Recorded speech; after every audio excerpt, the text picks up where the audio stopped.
संस्थापकाय च धर्मस्य सर्वधर्मस्वरूपिणे अवतारवरिष्ठाय रामकृष्णाय ते नमः।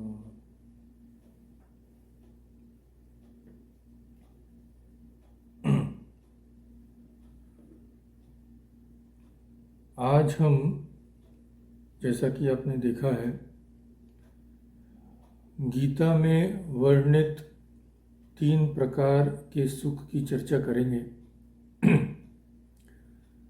हम सभी मनुष्य सुख चाहते हैं, हमारे जीवन का यही उद्देश्य है, सुख पाना, निरंतर सुख पाना, दुखों से दूर रहना। इसी के पीछे हम जन्म से लेकर मृत्यु पर्यंत इसी चेष्टा में लगे रहते हैं। पर देखिए, बड़े आश्चर्य की बात है कि हम सभी सुख के पीछे दौड़ रहे हैं, सुख की चाह कर रहे हैं, सुख की कामना ही हमारे जीवन का उद्देश्य है। पर सुख की परिभाषा क्या है, असल सुख क्या है, किसमें है, कैसे पाया जा सकता है, इसका हम में से अधिकांश व्यक्तियों को ज्ञान नहीं है। हम सुख चाहते हैं, पर सुख की धारणा हमारे मन में परिष्कार नहीं है, यानी उसकी धारणा दृढ़ नहीं है। कोई अगर हमसे अचानक एक दिन पूछ बैठे कि भाई सुख क्या है, हम उसकी परिभाषा नहीं दे पाएंगे। तो इसीलिए भगवान श्री कृष्ण और सभी आध्यात्मिक तत्वों की तरह गीता में भी हमें यह बताते हैं कि सुख, वास्तव सुख क्या है, कैसा है, उसका स्वरूप क्या है, उसे कैसे पाना है, और वास्तव सुख से भिन्न जो सुख की अनुभूति, जिसे हम सुख समझते हैं, वह जो अनुभूति होती है, जो वास्तव सुख नहीं है, दुख का ही कारण है, उससे हमें कैसे दूर रहना चाहिए। क्योंकि जब तक हम उस सुख से, जिसे हम सुख समझ बैठे हैं गलती से, उसे जब तक हम मन से दूर नहीं करते, तब तक सच्चा सुख पाने की हम आशा नहीं कर सकते। यही बात है। तो इस विषय में स्वामी ब्रह्मानंद, जो कि श्री रामकृष्ण के प्रमुख शिष्य थे, पहले उन्होंने जो बात कही है वो देख लेते हैं। उन्होंने बड़ी सरल भाषा में हमारी स्थिति को समझाया है कि किस तरह से हम जीवन व्यतीत कर रहे हैं, सारा जीवन हम किस तरह से व्यतीत कर देते हैं। तो आइए वे क्या कहते हैं पहले यह देखें। वे कहते हैं, क्या तुम साधारण मनुष्य के स्वभाव को जानते हो? वह केवल सांसारिक भोग चाहता है और वह शुरू से ही यही गलती करता है कि सांसारिक भोगों को ही सुख समझ बैठता है। सुख की तलाश करने वालों में से 99% नहीं जानते कि यह वास्तव में कहाँ है। वे जो कुछ भी हाथ में पाते हैं, अपने पास पाते हैं, उसे पकड़ लेते हैं और मानते हैं कि उन्हें वह चीज़ मिल गई है जिसकी उन्हें तलाश थी। फिर जब वे निराश हो जाते हैं तो वे दूसरी किसी सांसारिक वस्तु को पाने का प्रयास करते हैं, और जब वे फिर सुख पाने में असफल होते हैं तो वे अपने भाग्य पर विलाप करते हैं। लेकिन उनकी मूर्खता तो देखिए, वे बार बार निराश होते हैं, फिर भी अपना मार्ग नहीं बदलते, सही रास्ता नहीं अपनाते। वे एक के बाद एक कष्ट अनुभव करते हुए और अपनी नियति को कोसते हुए अपना जीवन व्यतीत करते हैं। तो यह बात है। आइए हम देखें इसी चीज़ को श्री कृष्ण, भगवान श्री कृष्ण हमें किस तरह समझाते हैं। 18वें अध्याय के 36वें श्लोक से हम आरंभ करेंगे। वहीं से श्री कृष्ण ने 3 प्रकार के सुख की परिभाषा दी है। तो आइए आपके सामने मैं वो श्लोक रखता हूँ और उसका हिंदी अनुवाद भी आप देख सकते हैं। पहले श्लोक का पाठ करते हैं। सुखम त्विदानीं त्रिविधं शृणु मे भरतर्षभ, अभ्यासात् रमते यत्र दुःखान्तं च निगच्छति। इसके बाद वाला श्लोक है यत्तदग्रे विषम इव परिणामे मृतोपमं, तत्सुखं सात्विकं प्रोक्तम् आत्मबुद्धि प्रसादजम। इसका अनुवाद भी आपके सामने है। हे भरतवंशियों में श्रेष्ठ अर्जुन, अब 3 प्रकार के सुख को भी तुम मुझसे सुनो, जिसमें अभ्यास से रमण होता है और जिससे दुखों का अंत हो जाता है। ऐसा वह परमात्मा विषयक बुद्धि की प्रसन्नता से पैदा होने वाला जो सुख है, वह आरंभ में विष की तरह और परिणाम में अमृत की तरह होता है। वही सुख सात्विक कहा गया है। यह है इन 2 श्लोकों का अनुवाद। पर इसमें भगवान श्री कृष्ण बहुत सी बातें कह गए हैं, जैसे कि सुख, सात्विक सुख क्या है। सात्विक सुख पाना ही हमारा उद्देश्य होना चाहिए। तो इन श्लोकों में भगवान श्री कृष्ण पहले हमें कहते हैं कि इस सुख में कैसे रमण किया जाता है, यानी यह कैसे पाया जाता है। पहली बात यह है। दूसरी बात है कि इसका फल क्या होता है। तीसरी बात यह है कि इस सुख में बाधा क्या है, यह पहले कैसा प्रतीत होता है, इसका प्रयास जो है यह पहले कैसा प्रतीत होता है, और इसका परिणाम क्या है। यह सब बातें श्री कृष्ण हमें बता देते हैं। तो आइए इन श्लोकों में अब हम थोड़ा गहरे से प्रवेश करते हैं और इसे समझने के लिए हम हमारे प्राचीन संत महात्माओं का, भाष्यकारों का, उनकी सहायता लेंगे। तो एक बहुत ही मशहूर भाष्यकार हुए हैं गीता के, श्री मधुसूदन सरस्वती, उनकी सहायता भी लेंगे और एक और संत थे उनकी भी सहायता लेंगे। तो देखिए वे किस तरह इसे समझाते हैं। पहली बात तो ये है कि ये 2 श्लोकों की जो 4 लाइनें हैं, हमें इनका पहले विभाग कर लेना चाहिए। कैसा विभाग? प्रथम लाइन एक विषय है और उसके बाद जो 3 लाइनें हैं उसमें श्री कृष्ण सात्विक सुख के बारे में हमसे कहते हैं। पहले लाइन में श्री कृष्ण खाली यही बताते हैं कि सात्विक सुख का क्या स्वरूप है, हे अर्जुन तुम मुझसे सुनो। यह पहला लाइन। उसके बाद जो 3 लाइनें हैं इसमें उस सुख का विवरण देते हैं।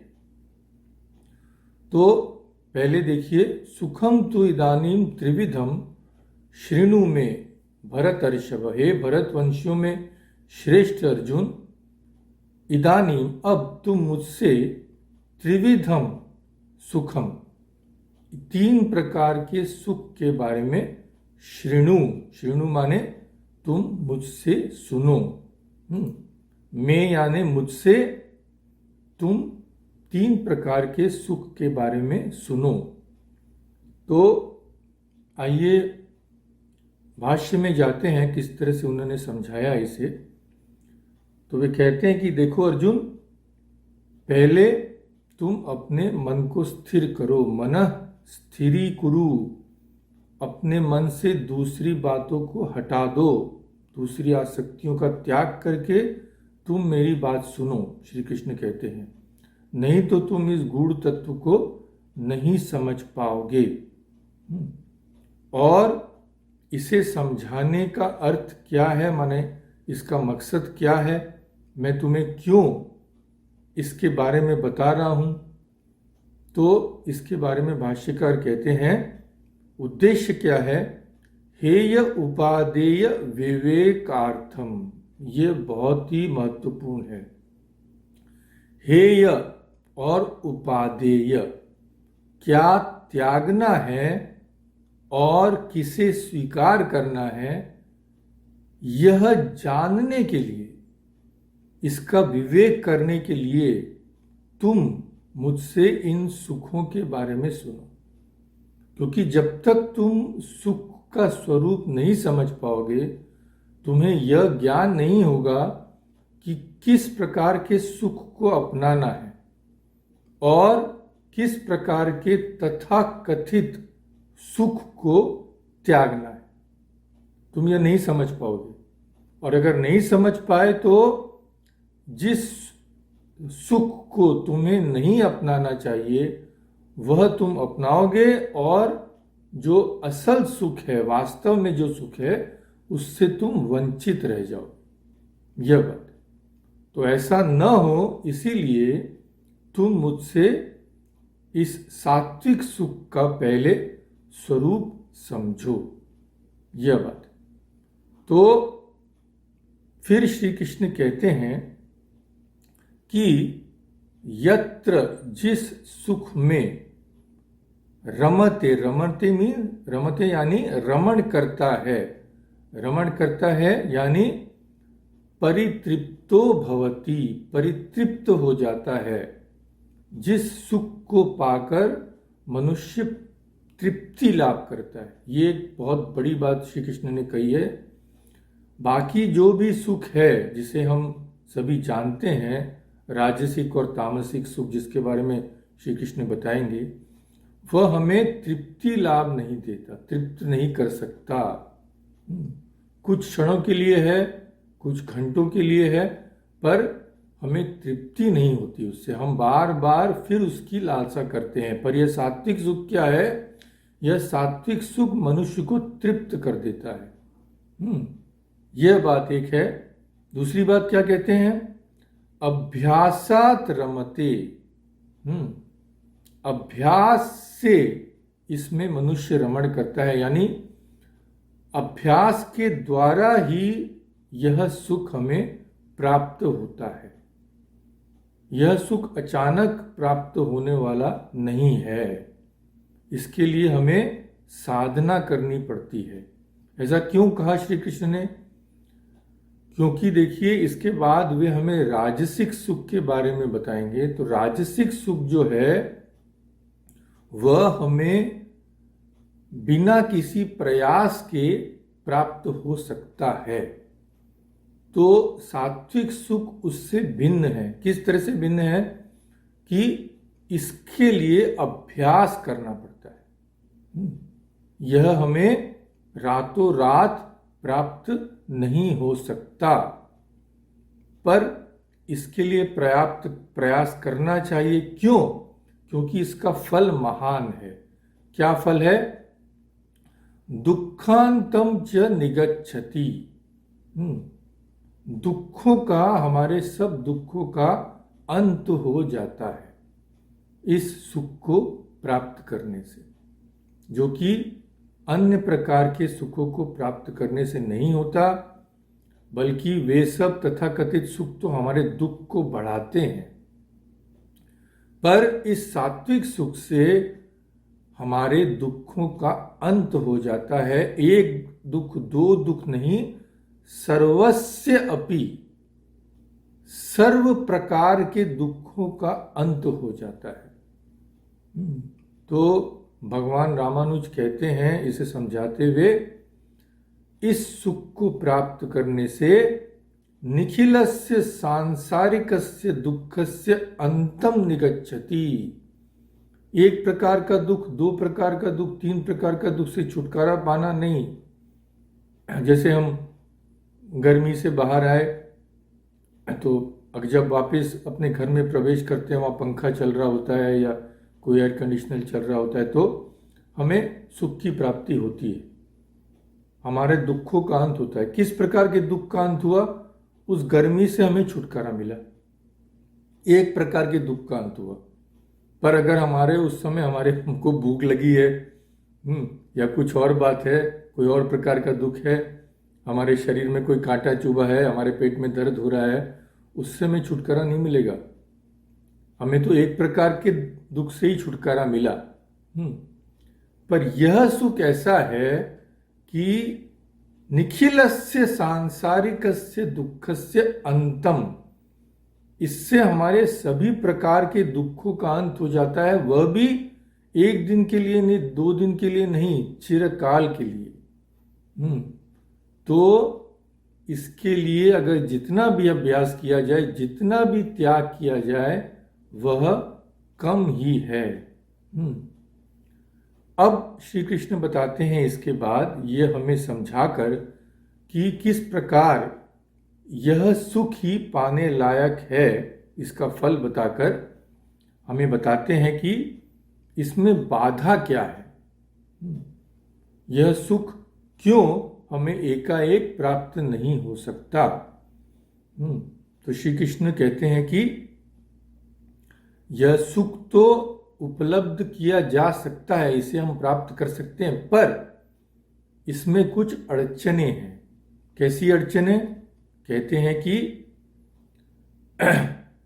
यथ तद अग्रे, यह सुख कैसा है?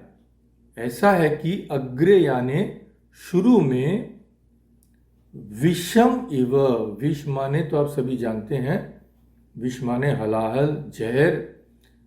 इसे हम जब प्राप्त करने का प्रयास करते हैं तो पहले हमें मानो विष पान करना पड़ता है।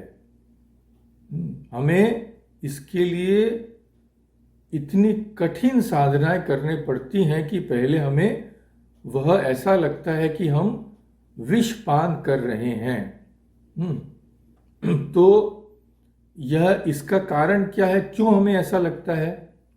क्योंकि भाष्यकार हमें समझाते हुए कहते हैं, अग्रे पहले पहले जब हम इस सुख को पाने का प्रयास करते हैं, ज्ञान वैराग्य ध्यान समाधि आरंभे अत्यंत आयास निर्वायत्वात्। देखिए क्या कहते हैं, इस सुख को पाने के लिए हमें यह सब गुण होने चाहिए, यह सब हमारी साधना से हमें प्राप्त होने चाहिए। क्या? ज्ञान वैराग्य ध्यान समाधि। आध्यात्मिक ज्ञान जो कि वैराग्य से ही प्राप्त होता है, उसके बाद ध्यान होना चाहिए, यानी हमारा मन ध्यान करते समय परमात्मा में लीन होना चाहिए, शांत होना चाहिए, जो अंत में समाधि में परिणत होता है। तो यह सब जो गुण हैं, ज्ञान वैराग्य ध्यान समाधि, यह हमें अचानक प्राप्त नहीं होते।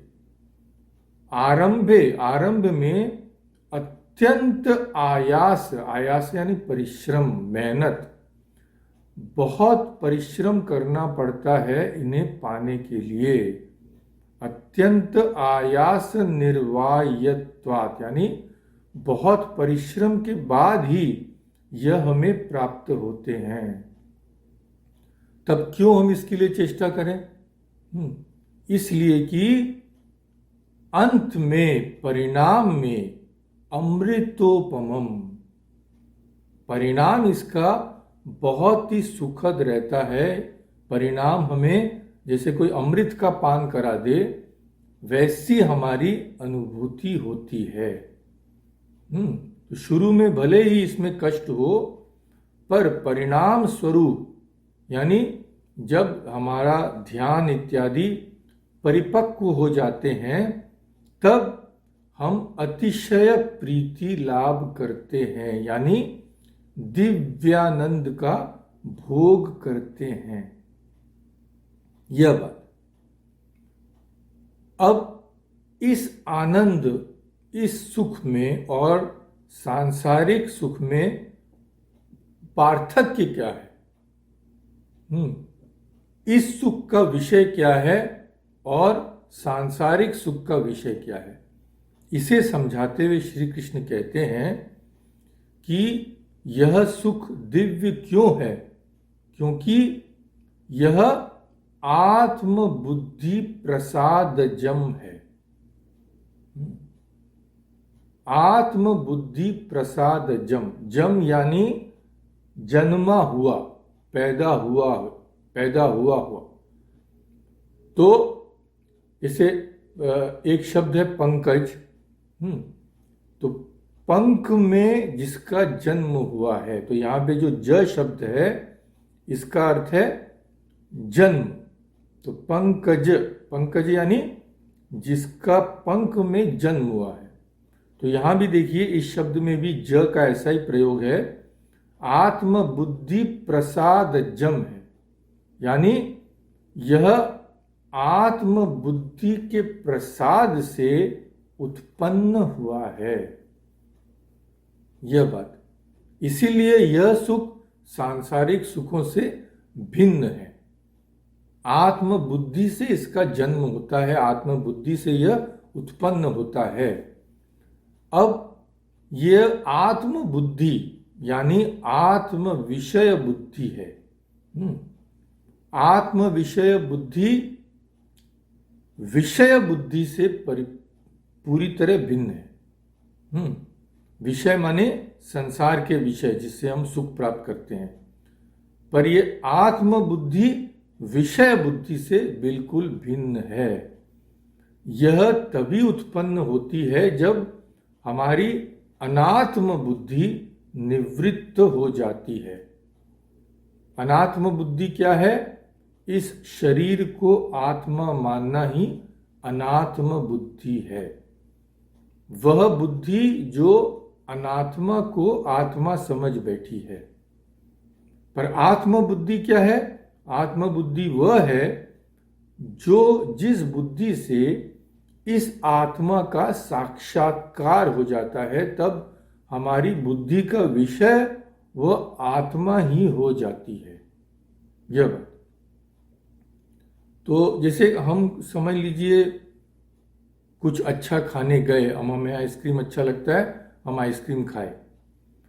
जब हम आइसक्रीम का भोग कर रहे हैं तब हमारी बुद्धि का विषय क्या है? हमारी बुद्धि किस चीज को लेकर व्यस्त है? उस आइसक्रीम को, उस सांसारिक वस्तु को। तो यह एक सांसारिक विषय है, सांसारिक वस्तु है। तो हम जब भी संसार में रत रहते हैं, हमारी बुद्धि विषय बुद्धि होती है, क्योंकि वह सांसारिक विषय, जो सांसारिक विषय हैं वही हमारी बुद्धि में समाये रहते हैं। पर यह सात्विक सुख जो है यह इससे विपरीत है, क्योंकि इसका विषय है आत्मा, सांसारिक वस्तुएं नहीं। आत्मा का साक्षात्कार होता है। आत्मा का साक्षात्कार होना यानी बुद्धि आत्मा में लीन हो जाती है। उस समय हमारी बुद्धि में आत्मा का ही अस्तित्व रहता है। इसे कहते हैं आत्म बुद्धि लाभ करना। तो दो बिल्कुल विपरीत चीजें हैं। एक तो संसार के विषय हैं और दूसरी हमारी आत्मा है। तो हमारी बुद्धि एक साथ इन दो में संलग्न नहीं हो सकती, क्योंकि इनका स्वरूप बिल्कुल अलग है। जब हमारी बुद्धि संसार के विषयों को लेकर व्यस्त रहती है तब वह आत्मा की अनुभूति नहीं कर सकती। और जब आत्मा की अनुभूति करती है समाधि में, तब उसे सांसारिक वस्तुओं का ज्ञान नहीं रहता। यह दो चीजें एक साथ नहीं हो सकती, क्योंकि ये विभिन्न स्तर हैं हमारी चेतना के, तो हमारी चेतना दो स्तरों में एक साथ नहीं रह सकती। तो इसलिए यह सुख सात्विक है और यह सुख हमें दिव्यानंद प्रदान करता है। क्यों? क्योंकि इस सुख में हमारी बुद्धि आत्म बुद्धि हो जाती है, फिर यह विषय बुद्धि नहीं रहती। और आत्मा, जैसा कि हम जानते हैं, आत्मा दिव्य सत्ता है, इस संसार से बहुत ऊपर है, वो अलग चेतना है, यह बात। तो इतनी सब बातें हमें श्री कृष्ण ने बता दी हैं कि सात्विक सुख किसे कहते हैं। पहले तो जिसमें अभ्यास के द्वारा ही रमण किया जाए, जो हमें एकाएक प्राप्त नहीं हो सकता। फिर इसका परिणाम बताते हैं, इसमें हमारे सर्वस्व दुख का उपशम हो जाता है, हमें पूर्ण शांति लाभ होती है। तीसरी बात यह है कि यह सुख पाना आसान नहीं है, क्योंकि इसे पहले जब हम प्राप्त करने के लिए प्रयास करते हैं तब हमें बहुत कष्ट सहना पड़ता है। हम देखेंगे वो कष्ट किस प्रकार का है, पर फिर भी हमें इसका प्रयास करना चाहिए, क्योंकि अंत में यह अमृत के तुल्य है और यह सुख आत्म बुद्धि प्रसादजम है, यानी परमात्म विषयक बुद्धि की प्रसन्नता से यह पैदा होता है। आत्मा यानी यहाँ परमात्मा, क्योंकि दरअसल जीवात्मा और परमात्मा में जो भेद हमें नजर आता है वह अज्ञान के कारण ही आता है। तो इस तरह श्री कृष्ण हमें इन कुछ शब्दों में सात्विक सुख के बारे में यह सब बताते हैं। तो आइए हम, और एक हमारे महान संत हुए हैं संत ज्ञानेश्वर, उन्होंने गीता पर जो ज्ञानेश्वरी लिखी है उसके बारे में तो आप जरूर जानते होंगे। तो ज्ञानेश्वरी की विशेषता यह है कि बहुत सुंदर उपमाएं हैं उसमें। संत ज्ञानेश्वर हमें जो समझाते हैं वह बहुत सुंदर उपमा देके समझाते हैं, ताकि हमें ठीक ठीक वस्तु का ज्ञान हो जाए। तो देखिए, श्री कृष्ण ने कहा कि इस सुख को पाने में पहले बहुत कष्ट होता है, यह विषपान के तुल्य होता है। किस तरह का कष्ट होता है यह संत ज्ञानेश्वर कितनी अच्छी तरह से बताते हैं। उपमाएं देकर देखिए, बोलते हैं कि चंदन का वृक्ष है, हम चंदन चाहते हैं, चंदन को पाना चाहते हैं, पर कहते हैं कि चंदन के वृक्ष में सांपों का घर रहता है। तो चंदन बहुत ही मूल्यवान वस्तु है, पर वह हमें ऐसे नहीं मिल जाएगा, उन सांपों से हमें बचना पड़ेगा, इसके लिए प्रयत्न करना पड़ेगा। तो चंदन लोभनीय तो है, पर उसके लिए हमें खतरा भी मोल लेना पड़ेगा, कष्ट भी सहना पड़ेगा। यह पहली उपमा। फिर कहते हैं कि यह सुख दुखदाई पहले क्यों महसूस होता है। जैसा कि समझ लीजिए कोई आदमी जमीन पर खड़ा है और उसके पैरों तले धरती खिसक जाए, तब उसे कैसा लगेगा। वह अचानक देखी कि मेरे खड़े होने का कोई स्थान ही नहीं है, उसे कैसा महसूस होगा। तो इस सात्विक सुख को जो पाने का प्रयास करता है उसे भी पहले ऐसा ही महसूस होता है, ज्ञानेश्वर जी कहते हैं। क्यों? देखिए, तुलना का बहुत बड़ी महत्वपूर्ण बात कही है उन्होंने। धरती तले जमीन खिसक जाना का अर्थ क्या है?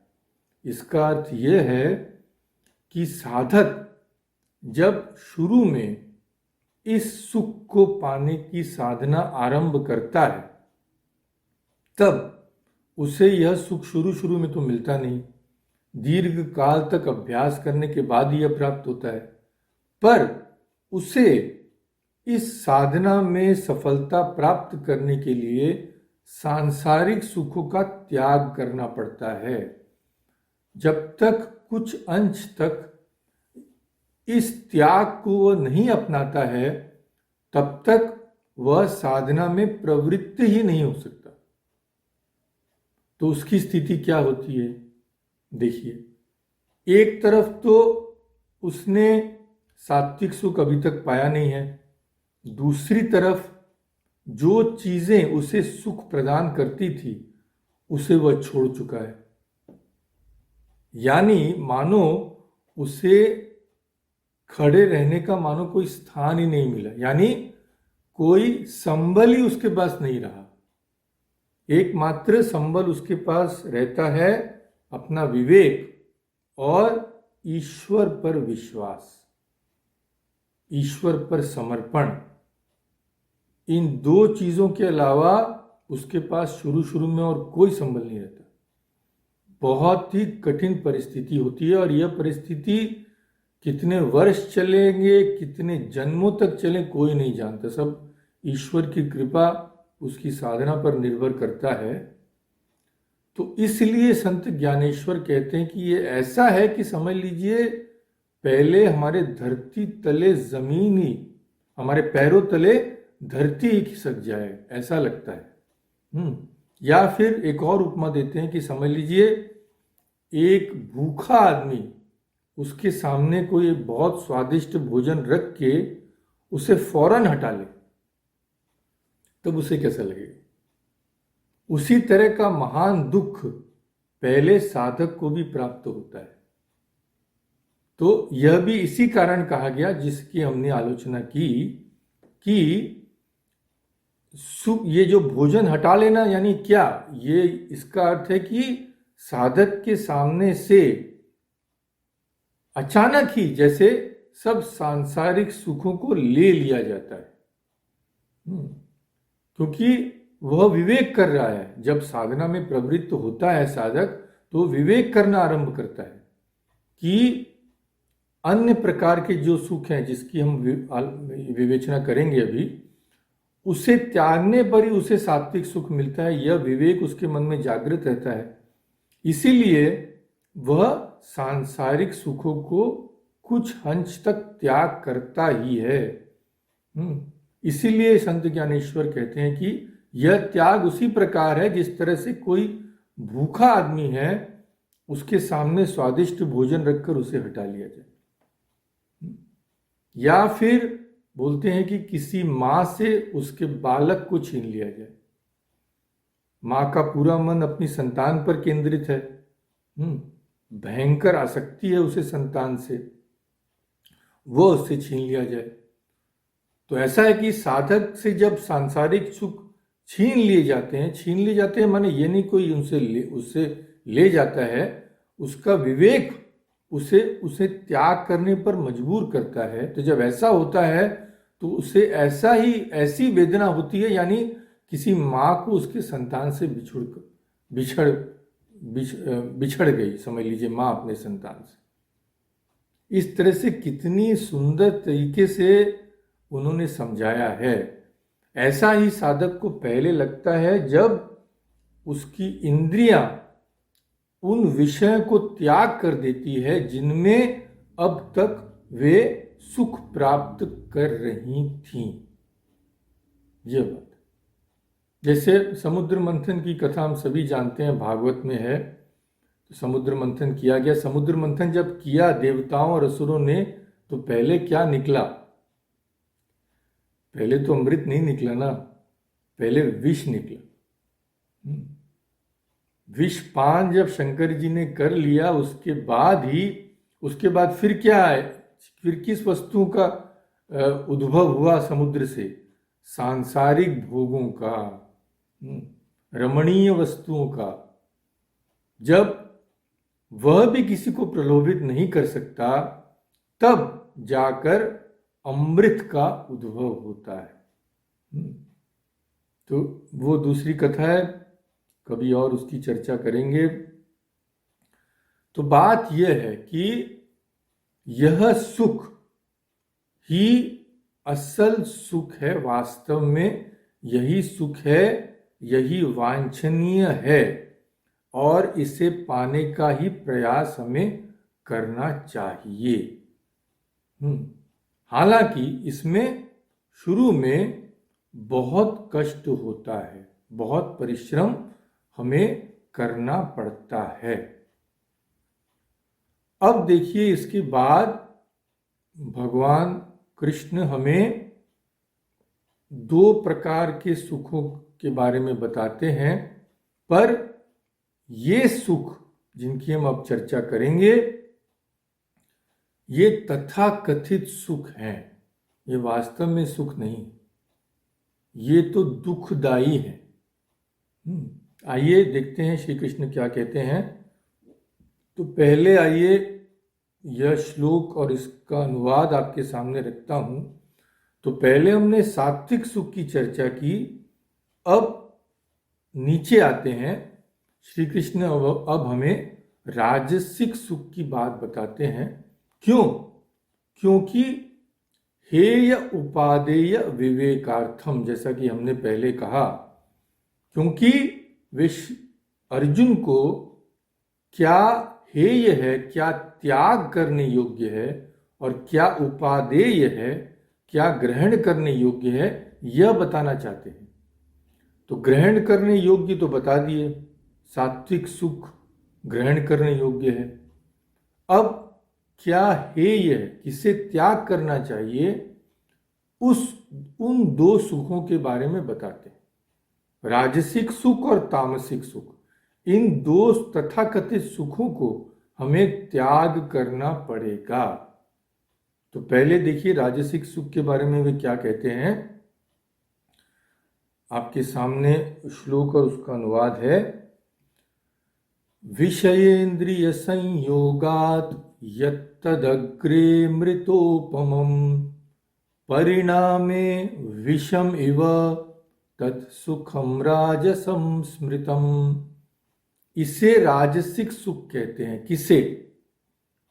यह सुख श्री कृष्ण बताते हैं कि यह कैसे उत्पन्न होता है, यह पहले बताते हैं। फिर हमसे कहते हैं कि देखो यह शुरू में कैसे लगता है, पर इसका परिणाम कैसा होता है, यह हमें बताते हैं। तो हमने देखा कि सात्विक सुख जब उत्पन्न होता है वह तब उत्पन्न होता है जब हमारी बुद्धि आत्म विषयक होती है, यानी आत्मा ही हमारी बुद्धि का विषय होता है, सांसारिक वस्तुएं नहीं। यह सात्विक सुख को कैसे उत्पन्न होता है उसके बारे में श्री कृष्ण ने बताया।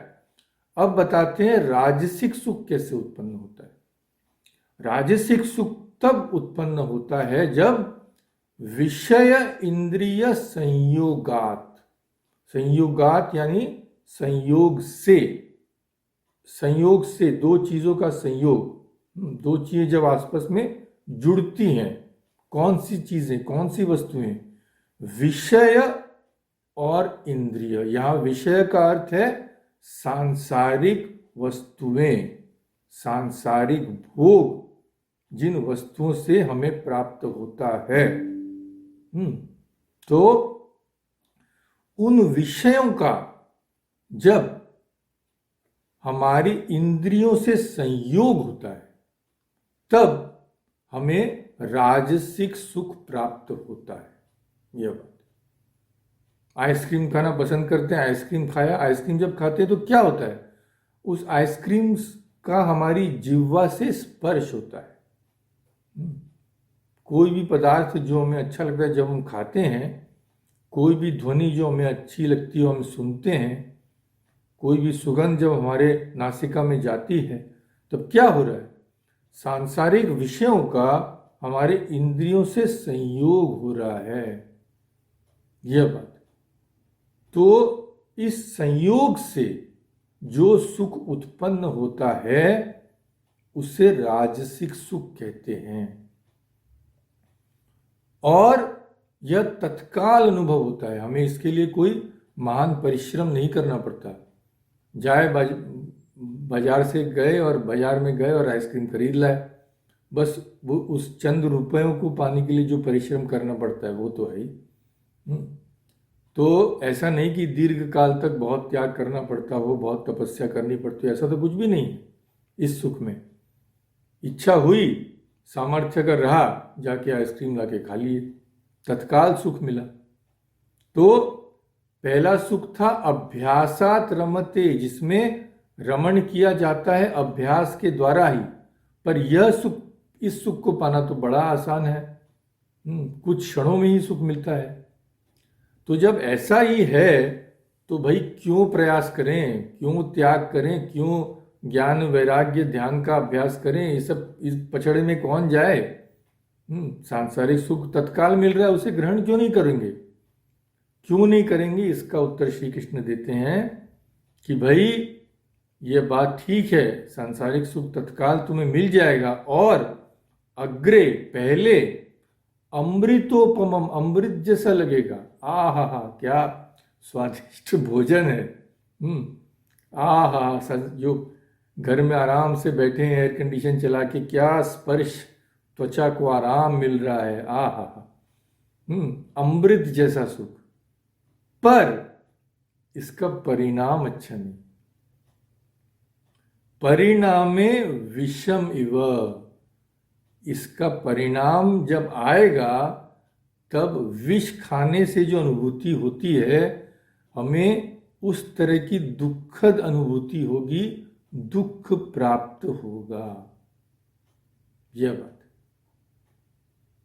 और यह सुख सात्विक सुख जैसे हमारे दुखों का अंत नहीं कर सकता, यह तो हमारे दुखों को बढ़ाता है। इसीलिए कहते हैं कि परिणाम में विष तुल्य है। अग्रे अमृतोपमम, प्रथम में, जब में, आरंभ में जब हम उन सुखों का भोग करते हैं तब अमृत जैसा लगता है। क्यों? क्योंकि उसमें कोई क्लेश नहीं है। मन संयमादि क्लेश अभावात, मन को संयम करने के लिए जो कष्ट सहना पड़ता है, उसका इस सुख में अभाव है। कोई संयम की आवश्यकता नहीं है। पर इसका परिणाम अच्छा नहीं है। क्यों परिणाम क्यों अच्छा नहीं है? क्योंकि यह सुख हमारी अनात्म बुद्धि को और भी दृढ़ करता है। अनात्म बुद्धि किसे कहते हैं? जब हम शरीर को आत्मा मान बैठते हैं। तो इन सुखों से, इन शारीरिक सुखों से क्या होता है, हम शरीर ही हैं, यह भावना हम में और भी दृढ़ रूप से बैठ जाती है। और उससे क्या होता है? उससे यह होता है कि इस जन्म मृत्यु के चक्र से हमारा छुटकारा नहीं हो सकता। जन्म मृत्यु क्यों होते हैं? क्योंकि अनात्म बुद्धि हम में बैठ गई है, हमारी बुद्धि में दृढ़ रूप से स्थित हो गई है कि हम यह शरीर हैं। अब मरता तो शरीर है, जन्मता भी शरीर है, पर इस अनात्म बुद्धि की वजह से हमें लगता है कि हम मर रहे हैं। कष्ट शरीर भोगता है, आत्मा नहीं। पेट में दर्द, सर में दर्द, भूख से तड़पना, ठंड में ठिठुरना, गर्मी में तप्त होना, ये सब शरीर का होता है, हमारा नहीं होता। पर चूंकि हम में अनात्म बुद्धि दृढ़ है, इसीलिए शरीर के कष्ट को हम अपना कष्ट समझ लेते हैं। और इस अनात्म बुद्धि को सुदृढ़ क्या करता है? हमारी सांसारिक भोगों में आसक्ति। क्योंकि जब तक हम किसी चीज को अपना नहीं मानेंगे, तब तक उससे भोग कैसे करेंगे? हमारा मित्र समझ लीजिए कोई चीज, स्वादिष्ट चीज खाता है, तो हमें थोड़ी उसका भोग होता है, क्योंकि उसका शरीर हम अपना नहीं मानते, उसका शरीर तो दूसरा है। अगर हमें उस सुख का आनंद लेना अगर हम चाहें, तो हमें उस शरीर को अपना शरीर मानना पड़ेगा। हम जब उस मित्र के शरीर को अपना शरीर मानेंगे, तब क्या होगा? वह अगर कुछ स्वादिष्ट भोजन करे तो हमें भी सुख प्राप्त होगा। पर जब तक वह अलग है, तब तक हमें कैसे वह सुख प्राप्त होगा? इसीलिए अगर चूंकि हम इस सांसारिक भोगों का शरीर द्वारा भोग करना चाहते हैं, इसीलिए इसके लिए हमें शरीर को मैं मानना होगा, तभी तो हमें इस शरीर के द्वारा किए गए भोग का अनुभव होगा, नहीं तो कैसे होगा। जब तक हम शरीर को मैं नहीं माने तब तक शरीर के भोगों का हम अनुभव कैसे कर सकते हैं? कर ही नहीं सकते, असंभव है। तो इन भोगों की कामनाओं की वजह से हम शरीर को मैं मान बैठते हैं। इस शरीर को मैं मानना ही अनात्म बुद्धि है, और यह अनात्म बुद्धि हमारे भोगों से और भी दृढ़ होती है, और जन्म मृत्यु के चक्र से हमारा छुटकारा कभी नहीं हो सकता जब तक हमारी आसक्ति इन भोगों में है। यह बात तो यह तथाकथित सुख सुख नहीं है, दुख का कारण है। यह बात किस प्रकार के दुख का कारण? पहले आरंभ में तो सुख प्रतीत होता है, तो संत ज्ञानेश्वर कहते हैं कि जैसे कोई बहुत बड़ा कर्जा लेकर शादी ब्याह का उत्सव रचाए, उत्सव तो हो गया कुछ घंटों में समाप्त, अब सालों तक वो कर्जा चुकाते रहिए।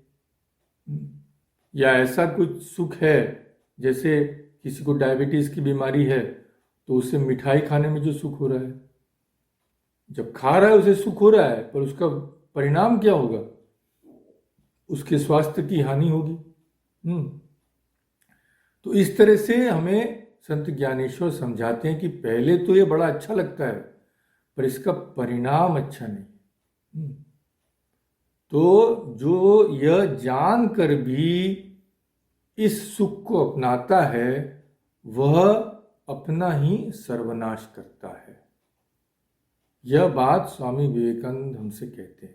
वे कहते हैं, हम उन पतंगों के समान है जो धधकती ज्वाला में प्रवेश करते हैं, यह जानकर भी कि वह हमें जला डालेगी, यह जानकर भी कि इंद्रियां हमें केवल जलाती हैं, वे केवल कामनाओं में वृद्धि करती हैं। ये दूसरी बात है कि देखिए, इससे तो परितृप्ति लाभ नहीं होती। इस विषय और इंद्रिय के संयोग से जो हमें सुख मिलता है, इससे क्या हमें परितृप्त हम होते हैं? एक बार आइसक्रीम खाया, 2 बार आइसक्रीम खाया, कल फिर खाया, परसों फिर खाया, तो हम तृप्ति लाभ करते हैं क्या इससे? नहीं, ये तो हमारे आइसक्रीम खाने की इच्छा को और भी बढ़ाती है। तो यह एक और अंतर है सात्विक सुख में और राजसिक सुख में, कि भोग से भोग की कामना कभी तृप्त नहीं होती। यह तो ऐसा ही है कि जैसे अग्नि में घी डाल दिया जाए, अग्नि में घी डालने से अग्नि और प्रज्वलित होती है, शांत नहीं होती। कामनाओं की तृप्ति से कामना बढ़ती है, घटती नहीं। इसीलिए स्वामी विवेकानंद कहते हैं कि यह जानते हुए भी लोग सदा इन्हीं भोगों में रत रहते हैं। जन्म जन्मांतरों से वे इन वस्तुओं के पीछे दौड़ते रहते हैं, फलस्वरूप भयंकर यातनाएं भोगते रहते हैं, फिर भी कामनाओं से पीछा नहीं छुड़ा पाते। यह दुर्दशा है मनुष्यों की, पर हमें इस दुर्दशा में नहीं पड़ना है, नहीं पड़ना चाहिए। इसीलिए श्री कृष्ण हमें सावधान कर देते हैं। तो इस पर और भी चर्चा की जा सकती है, पर हमें अंतिम श्लोक पर भी चर्चा करनी है। तो आइए, इसके बाद श्री कृष्ण सात्विक सुख के बारे में बताए, राजसिक सुख के बारे में बताए। अब तामसिक सुख, जो जिसका स्तर सबसे नीचे है, उसके बारे में हमें बताते हैं कि यह तामसिक सुख भी सर्वथा त्याज्य है, जिस तरह से राजसिक सुख त्याज्य है। तामसिक सुख क्या है? आइए देखते हैं। आपके सामने मैं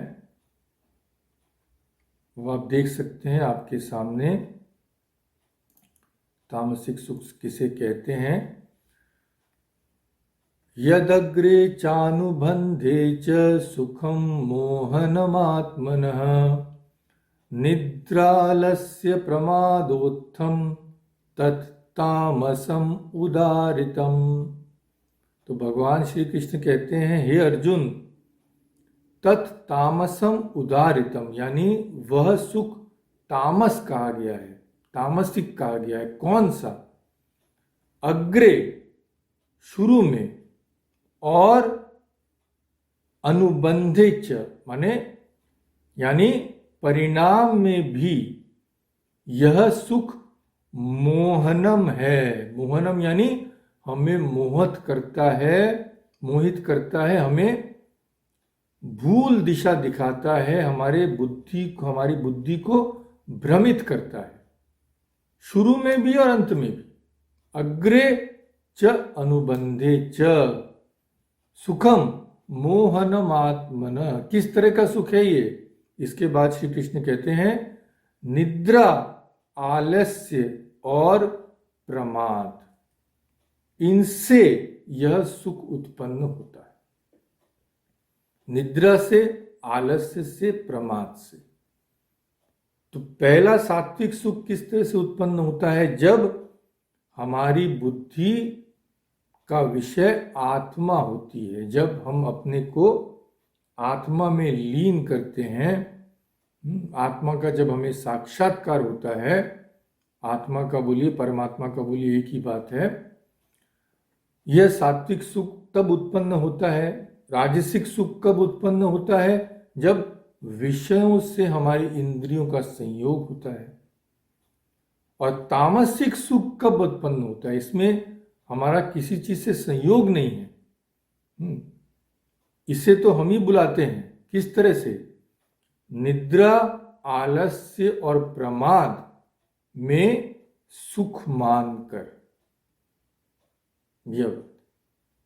तो जब मनुष्य निद्रा, आलस्य और प्रमाद को बढ़ावा देता है, क्योंकि वह उनसे उत्पन्न सुख को पाना चाहता है, तब वह मनुष्य तामसिक कहलाता है।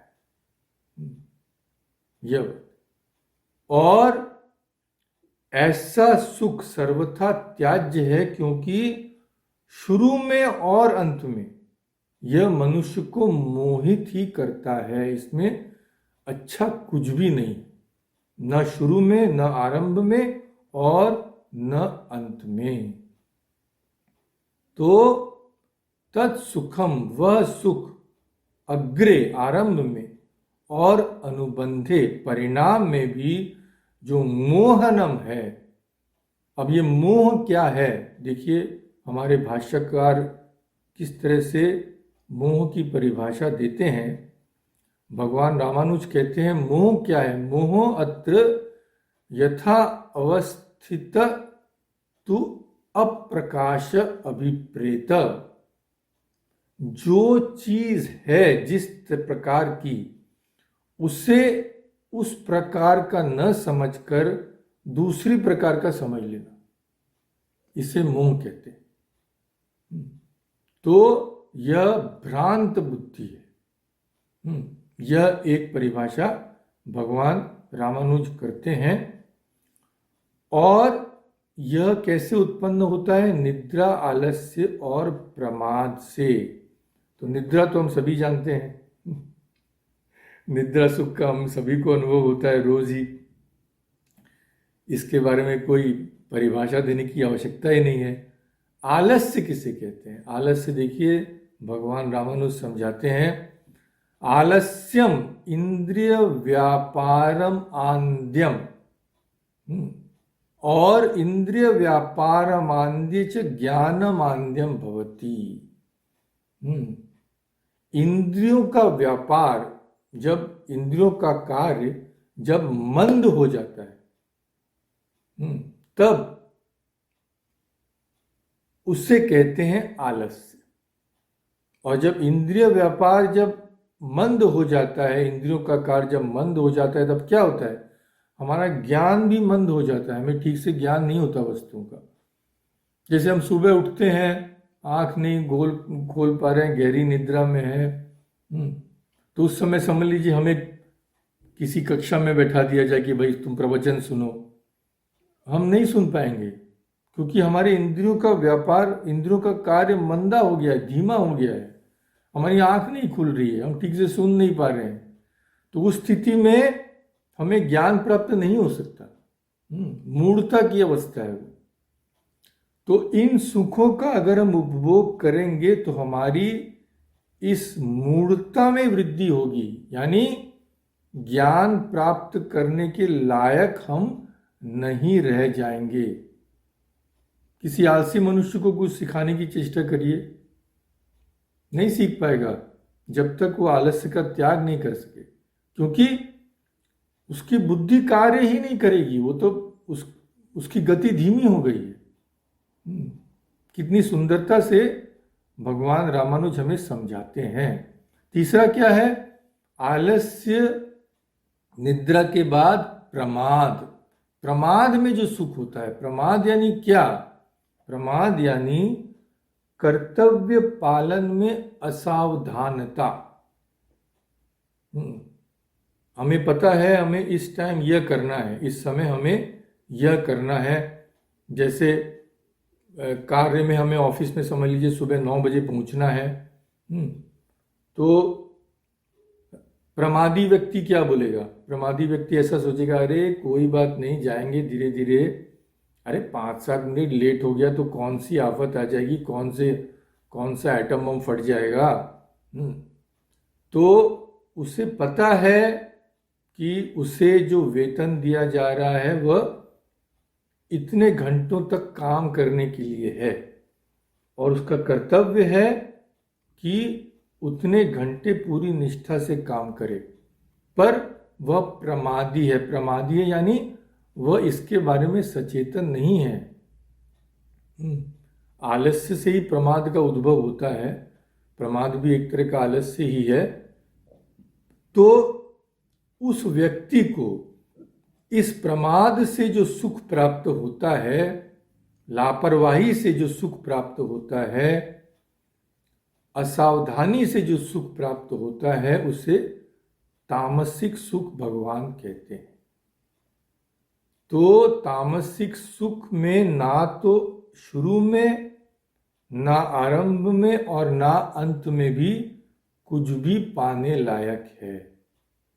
वह हमें हमारे मोह को दृढ़ करती है, और अगर हम उस सुख को नहीं त्यागते, उस सुख का ही अभ्यास करते रहते हैं, तब ऐसी स्थिति हो जाएगी जब हम किसी भी तरह का ज्ञान प्राप्त करने में भी अक्षम हो जाएंगे।